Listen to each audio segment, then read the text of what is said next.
Senhoras e senhores, boa tarde. Eu convido aqui a doutora Fabiana, nossa diretora de gestão estratégica, e a doutora Gabriela, para participarem do painel. Senhores, boa tarde novamente. A ideia desse painel que nós montamos decorre do fato de que o ano de 2020 é um ano diferente para aqueles que trabalham com a gestão estratégica nos tribunais.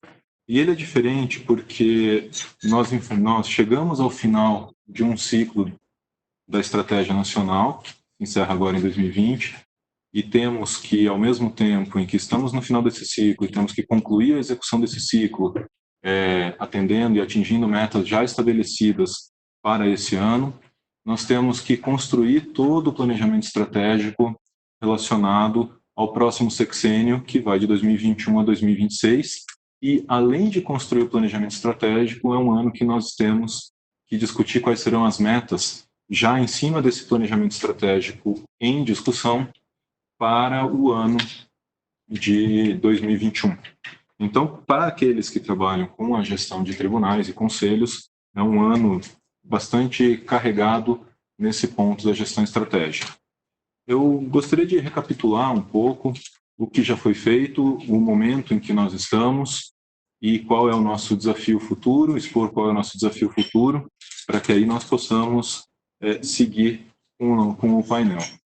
Bom, desde o ano passado, quando já sinalizado que nós, obviamente, queríamos encerrar o planejamento estratégico atual, o CNJ se debruçou sobre a questão e levou à rede de governança o início da elaboração do planejamento estratégico para o sexênio 2021 e 2026.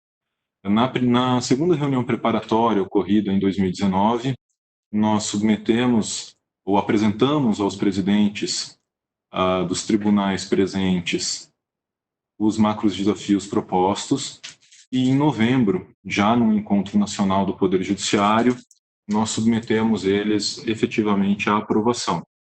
Como consequência da aprovação desses macrodesafios, pode virar, nós tivemos a condição de traçar o que é o embrião do nosso planejamento estratégico, que é o conjunto de macrodesafios que vão ser enfrentados na Estratégia Nacional de 2021 a 2026, em cada uma das suas camadas e com suas diversas divisões.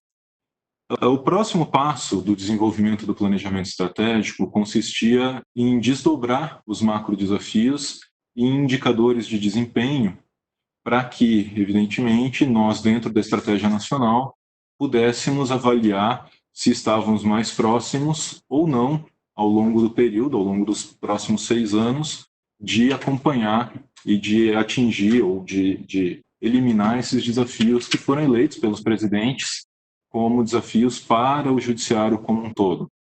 Então, começamos a trabalhar a especificação desses desafios e, em seguida, o desdobramento em indicadores de desempenho.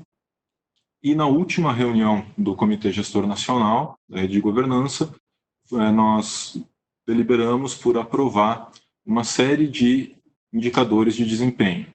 O nosso objetivo, portanto, do ponto de vista de planejamento estratégico, esses passos estão completos. Nós já temos condições de elaborar a resolução que se tornará a nossa resolução nova da Estratégia Nacional para os próximos 6 anos, o que nós pretendemos fazer nesse mês de junho. Entretanto, nos sobra, nós ainda temos uma série de desafios relacionados à própria Estratégia Nacional e um grande trabalho a ser desenvolvido a partir de agora, a partir desses parâmetros, dos macrodesafios e dos indicadores de desempenho aprovados pela rede de governança, que diz respeito a desdobrá-los em metas.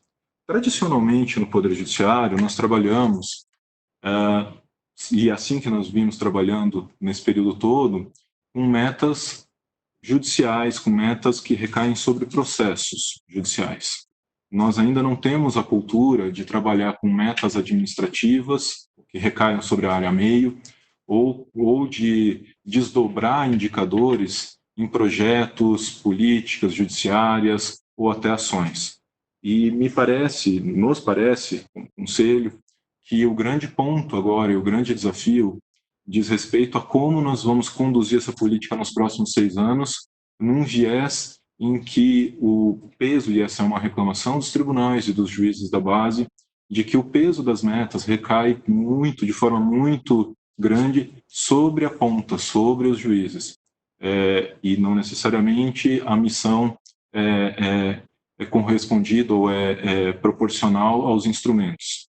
Então, a nossa proposta, e é isso que nós gostaríamos de apresentar de agora em diante, a doutora Fabiana e a doutora Gabriela vão apresentar logo mais, é que nós comecemos a pensar o desenvolvimento e o desdobramento dos indicadores não só em metas judiciais, elas são importantes, as metas judiciais, mas também é muito importante a estrutura administrativa, entregar os meios para que as pessoas possam atingir as metas, mesmo as metas judiciais. É importante que nós sejamos capazes de trabalhar com outras perspectivas que não apenas metas voltadas a processos judiciais, e que são igualmente eficazes para fins de atingirmos os nossos macrodesafios ou conseguirmos vencer os nossos macrodesafios.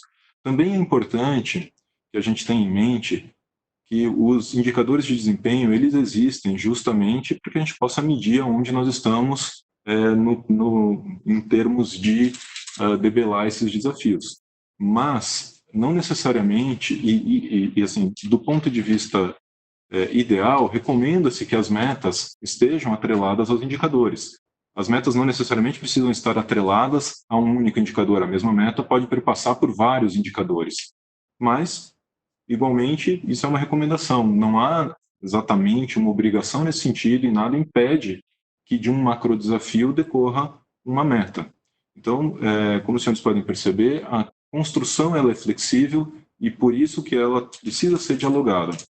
Então, já me encaminhando para passar a palavra para a Fabiana, a ideia nossa a partir de agora, e é isso que nós vamos discutir a partir da segunda reunião preparatória, é como construir essas metas calcadas nesses macrodesafios, calcadas nos indicadores que os desdobram, e sempre com essa visão de tentar trazer também para o campo do planejamento projetos, ações, programas atrelados aos macrodesafios. Doutora Fabiana? Obrigada, doutor Cal. Obrigada. Boa tarde mais uma vez. Como o doutor Cal falou, esse slide agora mostra os indicadores que foram construídos de forma participativa no âmbito da rede de governança colaborativa do Poder Judiciário no Comitê Gestor Nacional. A gente fez esse trabalho muito porque desde o início da construção do processo de formulação da nova estratégia, nós sentimos a ausência de termos os macrodesafios sendo acompanhado, monitorado pelos indicadores. E a nossa intenção é que agora, geralmente em maio, na primeira reunião preparatória, inicia-se o processo de formulação das metas nacionais para o ano seguinte. Então, que os senhores observem esses indicadores, para que na segunda reunião preparatória a gente possa receber propostas de metas dos tribunais mais voltadas para os indicadores, não necessariamente, como o próprio protocolo já sinalizou, ter meta para cumprimento, para impulsionar o indicador, mas também pode ter meta para os macrodesafios em si, e às vezes também não meta propostas de impulsionar os macrodesafios por meio de outros elementos, como programas, projetos e ações. Bem, aqui eu trouxe todos os indicadores já propostos, né, e que vão ser submetidos à presidência, mas passou já pela análise técnica do Departamento de Gestão Estratégica, do Departamento de Pesquisas Judiciárias, da própria CEP. Inclusive, eu acho que é um ponto importante colocar que a construção desses indicadores foi muito pautada com os indicadores já existentes, junto com o Departamento de Pesquisas Judiciárias, para mostrar que nós já tínhamos indicadores no âmbito do Poder Judiciário que fosse importante observar esses indicadores já existentes. Então, de forma geral, eu vou deixar apresentado aí, porque são 32 indicadores. Pode passar. E a gente vai trazer alguns exemplos, na verdade, para estimular o pensamento dos senhores no processo de formulação das metas nacionais. Então, a gente trouxe aqui uma relação dos indicadores que foram propostos com as metas nacionais já vigentes, né? Então, por exemplo, o macro desafio de agilidade e produtividade na prestação jurisdicional. Foi proposto alguns indicadores, eu trouxe só para mostrar a relação com as metas nacionais. A taxa de congestionamento é um desses indicadores, o índice de atendimento à demanda é um outro indicador, e que hoje a meta 1 e a meta 2, que são metas processuais que visam a celeridade e a garantia da duração razoável do processo, a diminuição de estoque, elas perpassam por esses dois indicadores. Então, a gente quis trazer essa relação para mostrar um pouco da construção para as metas. E aí, a Gabriela, diretora executiva do DPJ, pode mostrar os dados da taxa de congestionamento para os senhores verificarem como é que estão o desempenho desse indicador ao longo desses anos. Boa tarde a todos. Cumprimento aqui a Fabi, doutor Cal. Então, a gente vai dividir a fala agora, a partir de agora, né, Fabi, mostrando em alguns casos, por alguns poucos indicadores relacionados aos macrodesafios, né, para os próximos 6 anos, qual o comportamento que a gente verifica desses indicadores na série histórica, né, e o que a gente vê de dados em relação a isso. Então, por exemplo, taxa de congestionamento, um indicador que tem muita relação com a meta 1, né? Então, assim, na medida que você baixa mais processos do que entra, o natural esperado é que você tenha uma diminuição do acervo e, por consequência, uma redução na taxa de congestionamento, né? Por trás, no final, o que se quer é isso, o que se quer é reduzir o congestionamento, dar maior celeridade ao trâmite dos processos e diminuir esse acervo, né, que hoje ele chega a 3 vezes a demanda, né, em alguns casos. Então, e a gente olha aí que numa série histórica de 11 anos,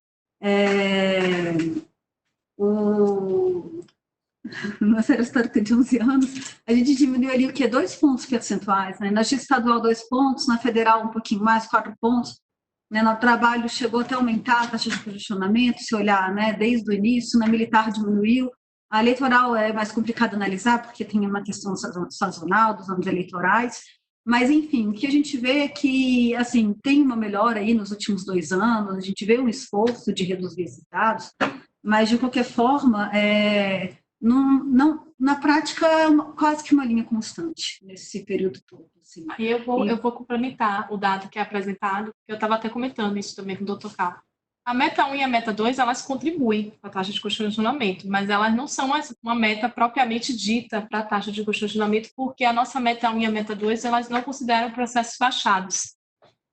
E aí, por não considerar, na verdade, ela é uma meta de incentivo. Então, ela é uma meta que é assim, a primeira decisão tendente a pôr fim ao processo é considerada para fins de cumprimento da meta. Então, isso tem muito impacto no que a Gabriela está demonstrando no índice de taxa de congestionamento. E aí fica uma reflexão para os tribunais.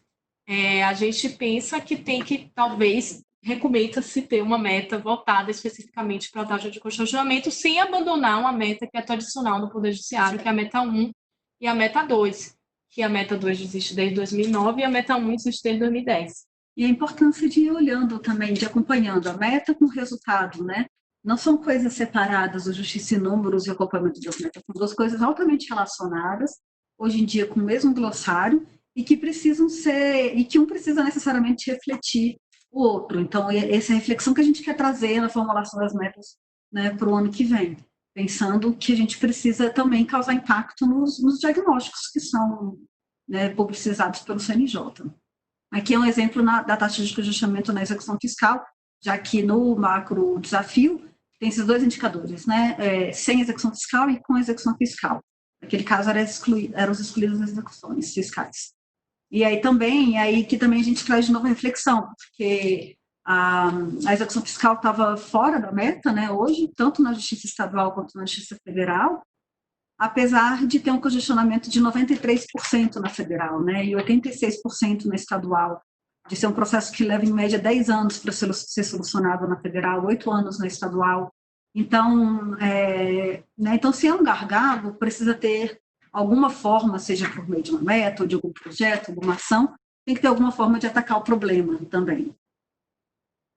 E aí, o que a Gabriela colocou da taxa de congestionamento em relação às execuções fiscais é importante, porque a Justiça Federal hoje tem a meta 5, que não considera a execução fiscal, ela só considera a execução não fiscal.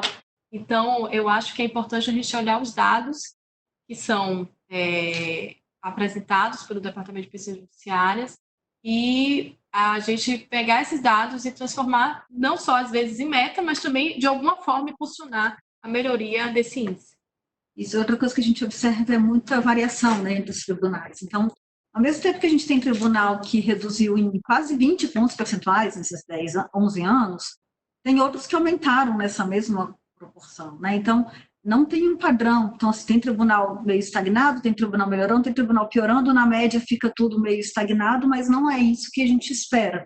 A gente espera que as metas sejam alcançadas por todos e esse resultado positivo seja, ao longo dos anos, alcançados por todos, né? Tanto na execução fiscal quanto sem execução fiscal, a gente verifica essa questão de grandes variações entre os resultados nos tribunais. Passando para o próximo indicador. Tá. Aí o outro exemplo que a gente trouxe foi a conciliação, né? A gente tem um macro desafio de prevenção de litígios e adoção de soluções consensuais para os conflitos. Esse macro desafio já é para 2021, 2026, e existe já o índice de conciliação, que inclusive já é considerado na meta atual, na meta 3, baseado inclusive já no glossário, já é o próprio indicador do Justiça e Números. E a meta 3, que é estimular a conciliação, hoje ela é aplicada em 3 segmentos de justiça, né? Justiça Federal, Estadual e do Trabalho. Esse foi um exemplo que a gente trouxe, porque hoje um ramo da justiça já pega o próprio indicador, que é a Justiça Estadual, considerando o índice de conciliação. E aí vem os dados da Gabriela. A conciliação, né, por segmento, ela vem bem constante também. Teve um crescimento entre 2015 e 2016, e depois praticamente se manteve igual. E esses dados já são os mais novos, né?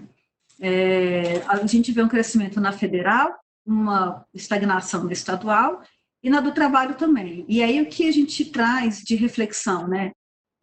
Qual é o índice ideal, né? Hoje a meta é aumentar 2 pontos percentuais, mas a gente vê ali na Justiça Estadual que tem tribunal conciliando 3% e tribunal conciliando 36%. Então, né, assim, esse range aí está muito alto. Né? E tem muita gente, tem ali quase 80% dos tribunais de justiça ali num patamar parecido, entre 15% e 20% de conciliação. Esse é o patamar ideal, todo mundo consegue chegar? Por que tem 2 que conseguem superar em muito esse valor? Que práticas estão sendo adotadas? Né? Então, essa troca de também conhecimento entre os tribunais, entre as áreas, é importante também para que essa construção de qual que é a meta, qual que é o valor que se deseja chegar, seja discutido olhando o resultado e olhando os números que são alcançados. E o que a gente vê hoje é que existem diferenças, né? Na Justiça do Trabalho, esse valor de quase 39%, 40%, mesmo antes do CNJ medir, já era esse valor que o STJP media. Né, um valor que está nesse patamar há muito tempo. Mas por que tem tribunal que consegue ali um pouco mais, 46? E por que tem outros só com 24? São questões regionais, locais?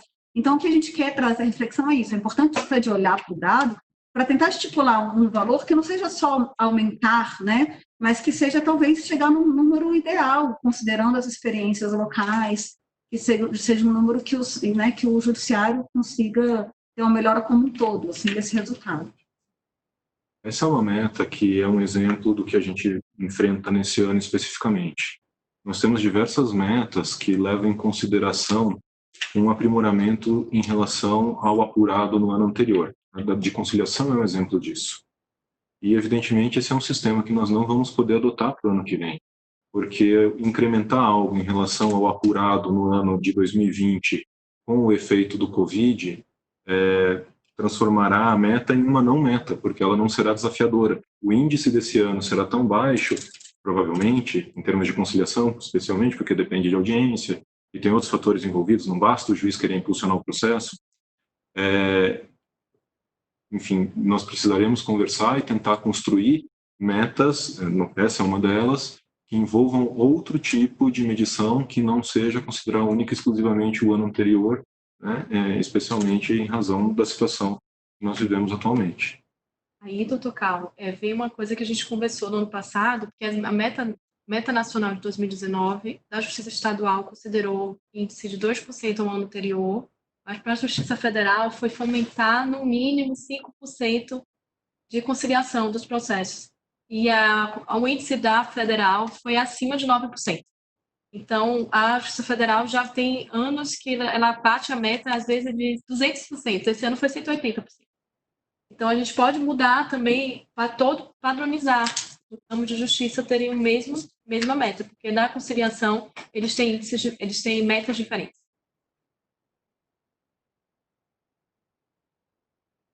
Em relação ao macro desafio, outro exemplo que a gente trouxe foi o macro desafio aperfeiçoamento da gestão de pessoas, né? Que hoje já tem na meta nacional 2020, tem a meta 10, que é de promover a saúde de magistrados e servidores, e está ligado ao índice de absenteísmo de doença, que é um índice que a gente está propondo para o acompanhamento do macro desafio. Esses dados são acompanhados já, inclusive esse índice tem uma resolução e a Gabriela vai trazer os dados.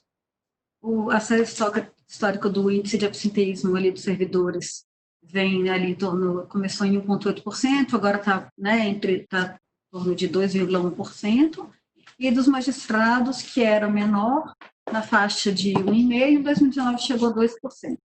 E a realização dos exames periódicos de saúde, a gente vê que teve um crescimento no índice, né, exceto no último ano ali, na curva dos magistrados, mas, em geral, há um aumento na realização dos exames, apesar de ser um percentual ainda relativamente baixo, né, 10% entre os magistrados, 20% entre os servidores, realizando os exames anuais de periódicos de saúde. A periodicidade depende da idade também, né, acima de 45 anos é anual, abaixo é bienal a exigência. Mas são dados da resolução 207. E aqui só trouxe para ilustrar as doenças mais frequentes, porque justamente na meta de 2020, o objetivo da meta é justamente fazer ações, né, para promover né, a melhoria da saúde, exatamente nessas doenças. Então, a gente traz ali, separado entre magistrado e servidor, então, questões, né, de ansiedade, episódios depressivos e transtornos ansiosos aparece tanto entre os magistrados mais forte, mas também aparece entre os servidores, dorsalgia também aparece, né, e aí aparecem questões, e ali, né, sinusite, então questões mais doenças mais frequentes, assim, são as doenças que mais acometem, e assim como mais que acometem o público, né, nossos trabalhadores do Poder Judiciário, a fim de ilustração também. Um outro exemplo que a gente trouxe é muito voltado para uma questão que a gente não tem meta esse ano, e é para mostrar para os senhores a possibilidade de se ter políticas judiciárias ou programas no desenvolvimento do próprio impulso do indicador do macro desafios. Nós vamos ter um macro desafio, que é o fortalecimento da relação institucional do judiciário com a sociedade para os próximos 6 anos, e a sugestão e proposta que veio do comitê, proposta também do CNJ, é ter um índice de transparência. Hoje não tem uma meta nacional, e a gente pode fazer, a gente fez o ranking da transparência como um grande programa previsto na resolução 215. Esse ranking já está indo para a sua 3ª edição, e a gente trouxe aqui os dados que a Gabi fez o compilado, para que os senhores possam perceber que isso aqui pode ser estimulado por programa, por um projeto feito pelo tribunal para melhoria desse indicador. Os dados mostram ali que entre 2018 e 2019 houve uma grande melhora. Aquelas poucas barras ali à esquerda, azul escuro, são aqueles tribunais que diminuíram no seu percentual de transparência, mas todos os azuis escuros ali do lado direito são aqueles que aumentaram, né, sem identificar exatamente qual tribunal. Estão os 90 aí dentro, mas mostra que, de forma geral, houve um aumento da transparência, mas ainda há uma margem, né? A gente vê ali que tem mais ou menos 50% dos tribunais abaixo de 80% de transparência.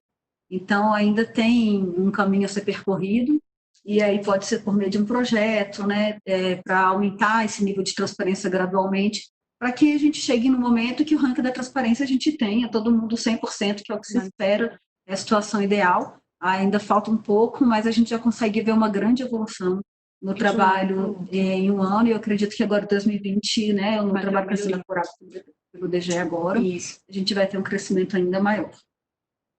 E o que eu acho mais importante também colocar e ressaltar é o que a Gabriela colocou, o compartilhamento de práticas entre os tribunais, de projetos, porque que alguns conseguem ter uns índices tão elevados, percentuais elevados. Então, é importante que os tribunais compartilhem esses projetos, porque a nossa intenção é que todos estejam no mesmo patamar.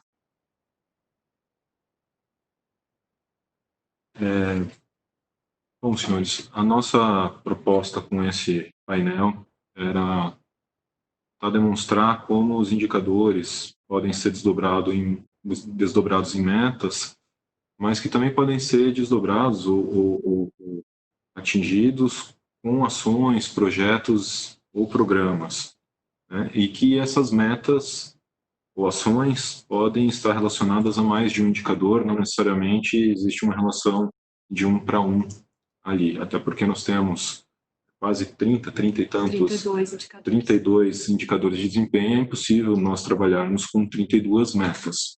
Então, diante desse cenário, e também temos, né, alguns macro desafios novos para serem trabalhados. Então, diante de todo esse cenário, a nossa equipe técnica preparou um documento em que cada um dos indicadores é trabalhado, e nós tentamos entregar um material para início de discussão na rede de governança, para que essa discussão setorial ocorra e nós possamos, já na segunda reunião preparatória, trabalhar mais concretamente, e já com a resolução do planejamento estratégico publicado, né, podemos trabalhar de forma mais concreta em cima dessas metas, buscando todos esses indicadores, né, essas metas, projetos, e ter essa discussão realmente de forma concreta e com resultados. Tudo isso visando, lá no 14º Encontro Nacional, a aprovação final daquilo que for decidido pela rede de governança e pelos senhores nas reuniões, na segunda reunião e no próprio 14º Encontro Nacional. Então, eu peço àqueles que participam da rede que observem esse documento e depois mobilizem os seus setores, os seus segmentos, para que tenham as discussões. Então, para fins de início de formulação das metas nacionais, como alguns dos senhores que trabalham com planejamento e gestão conhecem, o Departamento de Gestão Estratégica, em geral, elabora um caderno, que é o caderno de formulação das metas nacionais. Esse ano, a gente não vai chamar de caderno de formulação das metas nacionais. A gente vai apresentar um documento do processo de formulação das metas nacionais para a próxima gestão estratégica, com essas sugestões técnicas nossas que podem ser propostas para que os senhores possam colocar no processo participativo. E nós vamos entregar um documento que seria já um documento do monitoramento da Estratégia Nacional 2021-2026, para que os senhores analisem, tragam sugestões nesse documento, e a nossa intenção, nosso comprometimento é encaminhar no dia 1º de junho, para que os senhores possam fazer os processos participativos no âmbito de cada órgão.